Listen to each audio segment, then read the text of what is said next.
Hi dear students, मैं संतोष कुमार प्रयागराज से आप सभी का स्वागत है ऑक्सी कोचिंग के एक और वीडियो में। इस वीडियो में हम प्रश्नावली 7.3 का क्वेश्चन नंबर 2 को सॉल्व करेंगे।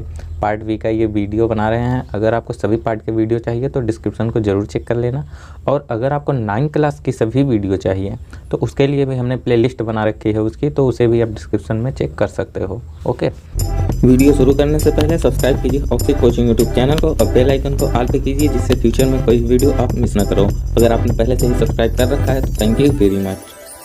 तो बात करते हैं सबसे पहले क्वेश्चन की। तो क्वेश्चन है AD एक समद्विबाहु त्रिभुज ABC का शीर्ष लंब है। यानी कि एक समद्विबाहु त्रिभुज है, यहाँ पे हमें कोई आकृति नहीं बनाई गई है, बना कर दी गई है, तो इसलिए हम आकृति खुद बना लेंगे। तो इसमें दिया है कि एक समद्विबाहु त्रिभुज ABC है जिसका शीर्ष लंब AD है। शीर्ष लंब का मतलब तो आपको पता ही है कि शीर्ष से भुजा पर डाला गया लंब। ओके, चलो तो सबसे पहले हम एक आकृति बनाते हैं, समद्विबाहु त्रिभुज बनाते हैं। बेशक ये समद्विबाहु त्रिभुज ना बने, फिर भी आप मान लेना कि हाँ समद्विबाहु त्रिभुज बना है। ओके, ये हमने एक रेखा खींच ली, हमारा ये त्रिभुज का आधार हो गया। और समद्विबाहु त्रिभुज ये लो, ये और लास्ट ये। देखो, हमने एक समद्विबाहु त्रिभुज, लगभग समद्विबाहु है, बट अगर नहीं होगा तब भी आप मान लेना कि ये समद्विबाहु त्रिभुज है। ठीक है, ABC, इसमें AD जो है वो इस समद्विबाहु त्रिभुज का शीर्ष लंब है। तो सबसे पहले हम इसको A मान लेते हैं। मान लो ये A है, ये B है और ये C है। ओके, अब उसमें क्या है कि AD है, AD जो है शीर्ष लंब है। ठीक है, तो A से इस भुजा पर एक लंब डाला गया है। लंब डाला गया है तो लंब का मतलब आप समझते हो कि 90 डिग्री का एंगल बनेगा। ठीक है, और ये रहा पॉइंट D। अब जब ये AD जब इस भुजा पर लंब है तो ये वाला एंगल कितने डिग्री का बनेगा? ये वाला 90 डिग्री का बनेगा, क्योंकि भाई लंब है। और सेम चीज़ ये भी।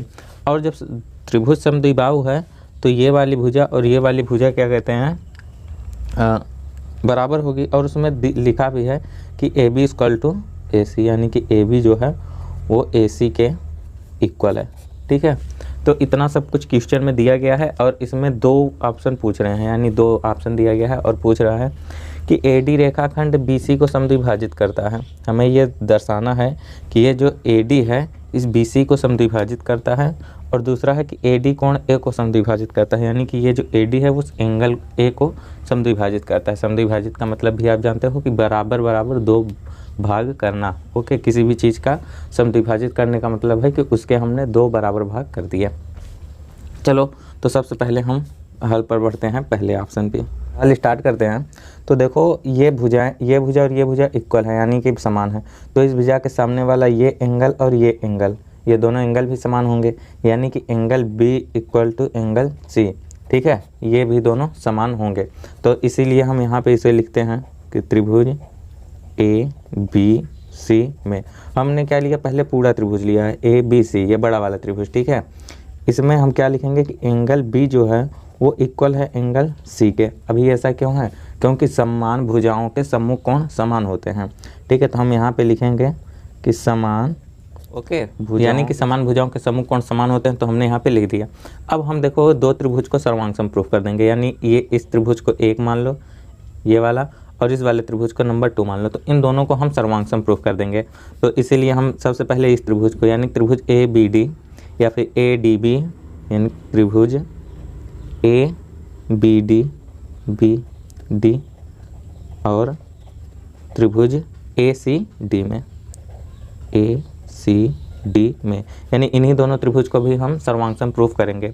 और सर्वांग समप्रूफ करने के लिए आपको पता ही है कि क्या क्या नियम होते हैं। तो सबसे पहले हम जो बराबर है उसे लिख लेते हैं कि यानी कि AB = AC, जो कि दिया ही है, AB = AC, ये चीज़ तो दिया ही है, तो कारण में आप दिया है लिख देना।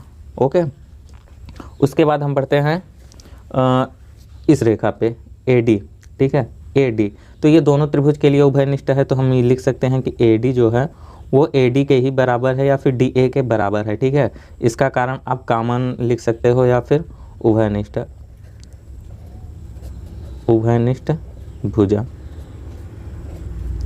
अब देखो, 2 चीज़ तो हमने प्रूफ कर दी, यानी कि ये भुजा और ये भुजा ये दोनों चीज़ हमने प्रूफ कर दी है।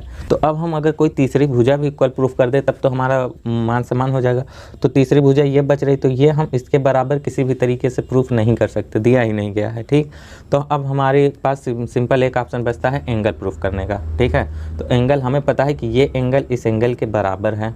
ओके, लेकिन हमको प्रूफ कौन सा एंगल करना है, हमें ये एंगल को प्रूफ करना है। ठीक है, इस एंगल को इस एंगल के इक्वल प्रूफ करना है, तभी हम जाके हम सर्वांग सिद्ध कर पाएंगे। क्योंकि जो दो भुजाएं, भुजा ये और भुजा ये, इन दोनों भुजाओं के बीच वाला एंगल ही हमें इक्वल प्रूफ करना होता है। काफ़ी बार हमने ये चीज़ बता दी है, आपको समझ में आया होगा। और आपको तो ये भी पता होगा कि देखो ये एंगल इसके बराबर है और ये एंगल जो है इस एंगल के बराबर है, तो वो एंगल ऑटोमेटिक इस एंगल के बराबर हो जाएगा। ये त्रिभुज के कोणों का योग का नियम के आधार पे ये हो जाएगा। ठीक है, तो हम सिंपल ये लिखेंगे कि एंगल BAD, हम इस एंगल को क्या लिख सकते हैं, BAD, यानी कि एंगल BAD को हम क्या लिख सकते हैं, देखो त्रिभुज के तीनों कोणों का योग 180 अंश होगा। अब समकोण में क्या होता है, देखो ये समकोण है ना, ये दोनों त्रिभुज जो हैं समकोण है। तो समकोण में क्या होता है कि ये तो अकेला ही 90 अंश हो गया और बाकी के जो दो कोण बचते हैं वो उनका योग कितना होता है, 90 डिग्री होता है। ओके, यानी कि इस समकोण त्रिभुज का ये कोण और ये कोण सिर्फ इतना, अगर इन दोनों को प्लस करेंगे तो 90 अंश का हो जाएगा। सेम उसी तरीके से इसको और इसको अगर हम प्लस करेंगे तो 90 डिग्री का हो जाएगा। तो हम सिंपल BAD को क्या लिख सकते हैं, यानी कि इस एंगल को हम क्या लिख सकते हैं, 90 माइनस एंगल B, आराम से लिख सकते हैं। तो हम यहाँ पे लिखेंगे 90 माइनस एंगल B। अब उसके बाद देखो इसका कारण आप क्या लिख सकते हो कि त्रिभुज के अंतः कोणों के नियम से, या फिर अगर कारण आप नहीं भी लिखते तो भी कोई दिक्कत नहीं है। और उसी तरीके से एंगल CAD को क्या लिख सकते हैं, एंगल CAD को तो हम 90 माइनस एंगल C लिख सकते हैं, एंगल C, इसका भी सेम कारण आप लिख सकते हो। Okay, angle CAD equal to 90 minus angle C को हम एंगल B लिख सकते हैं। देखो ऊपर हमने लिखा भी है कि एंगल B और एंगल C इक्वल हैं, यहाँ पे भी हमने लिखा है कि एंगल B और एंगल C बराबर है, तो इस एंगल C को हम एंगल B लिख सकते हैं। ठीक है, इसे हम इक्वेशन 2 मान लेंगे। ओके, इसे हम इक्वेशन 2 मान लेंगे। अब हम नीचे से करेंगे, यानी कि हमारे पास दो इक्वेशन है, इक्वेशन 1 यहाँ पे, इक्वेशन 2 यहाँ पे। इसे इक्वेशन 2 नहीं मानना है, थोड़ा सा जल्दीबाजी में गलत हो गया। तो हम यहाँ पे भी लिखेंगे समीकरण 1 और 2 से, ये भी 90 माइनस एंगल B है और ये भी 90 माइनस एंगल B है, तो ये दोनों आपस में तो बराबर हो जाएंगे, यानी ये एंगल और ये एंगल। ओके, तो हम यहाँ पे लिखेंगे angle BAD equal to angle CAD। तो यानी कि देखो हमने इस एंगल को इस एंगल के बराबर प्रूफ कर दिया है। तो देखो हमने क्या क्या प्रूफ किया, यहाँ पे एक भुजा प्रूफ की है। ओके, यहाँ पे दूसरी भुजा, बीच वाली भुजा प्रूफ की है और यहाँ पे एक तीसरा एंगल प्रूफ कर दिया है। ठीक है, तो 3 चीज़ तो हमने प्रूफ कर दी, यानी कि साइड एंगल साइड, किस नियम से, साइड एंगल साइड नियम से। इस नियम से क्या हुआ कि हमारा ये जो त्रिभुज है, ये दोनों त्रिभुज सर्वांगसम हो गए एक दूसरे के, यानी कि त्रिभुज ABD सर्वांगसम हो गया त्रिभुज ACD के। तो देखो हमें सर्वांगसम तो प्रूफ ही नहीं करना था, अरे क्या कहाँ, हाँ हमें सर्वांगसम तो प्रूफ करना ही नहीं था, तो हमने सर्वांगसम क्यों प्रूफ कर दिया, क्योंकि हमें प्रूफ क्या करना था कि AD जो है रेखाखंड BC को समद्विभाजित करता है। ओके, यानी कि ये जो AD है ये BC को समद्विभाजित करता है। समद्विभाजित करने का मतलब ये BD की लंबाई और DC की लंबाई इक्वल होगी। ठीक है, अगर इक्वल हम सिद्ध कर देते हैं कि BD इक्वल टू DC, तब तो हम ये लिख सकते हैं कि हाँ ये समद्विभाजित करता है। तो इसीलिए हमने सर्वांगसम प्रूफ कर दिया। अब जब ये दोनों त्रिभुज सर्वांगसम हैं तो इस त्रिभुज का कोई भी पार्ट उठाओ दूसरे त्रिभुज के सेम पार्ट से के बार इक्वल होगा। तो हम यहाँ पे अब लिख देंगे कि जो ये BD है ये इक्वल होगी किसके, DC के या CD के। अब इसका कारण आप CPCT लिख सकते हो। अब CPCT का मतलब कि समांतर क्या सर्वांगसम भुजाओं के संगत भाग बराबर होते हैं। ओके, तो जब आप ये लिख लोगे तो अब आपको सिर्फ एक लाइन लिखना है कि अतः AD भुजा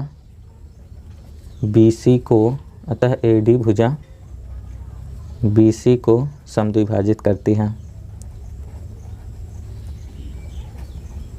समद्विभाजित करती है। ओके, तो यहाँ पे हमारा पहला ऑप्शन होता है प्रूफ। ठीक है, पहले ऑप्शन में यही बोला गया था कि हाँ आप प्रूफ करके दिखाओ, तो हमने प्रूफ कर दिया।